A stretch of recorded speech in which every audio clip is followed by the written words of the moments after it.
Hello friends, എന്റെ ചാനലിലേക്ക് എല്ലാവർക്കും സ്വാഗതം. എന്റെ ചാനൽ സബ്സ്ക്രൈബ് ചെയ്യാത്തവരാണെങ്കിൽ ഒന്ന് സബ്സ്ക്രൈബ് ബട്ടൺ അമർത്തുക.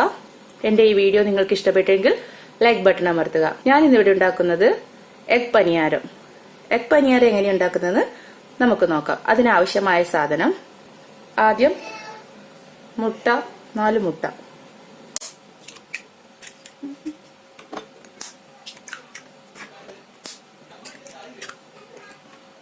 ഇനി അതിലേക്ക് അരിഞ്ഞു വെച്ചിരിക്കുന്ന സവാള, കാരറ്റ്,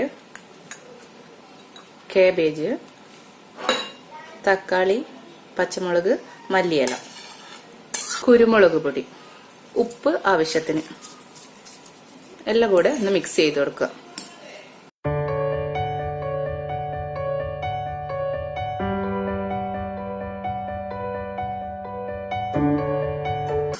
നല്ലവണ്ണം ബീറ്റ് ചെയ്ത് കൊടുക്കുക.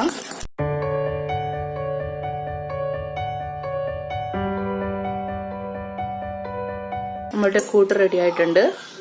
ഇനി നമുക്കിത് പനിയാരത്തിലൊഴിച്ച് ചുട്ടെടുക്കാം.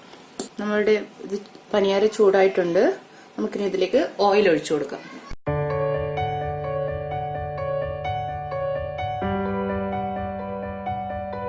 നമ്മളുടെ പനിയാരം ചൂടായിട്ടുണ്ട്. നമുക്കിനി അതിലേക്ക് കൂട്ട് ഒഴിച്ചു കൊടുക്കാം.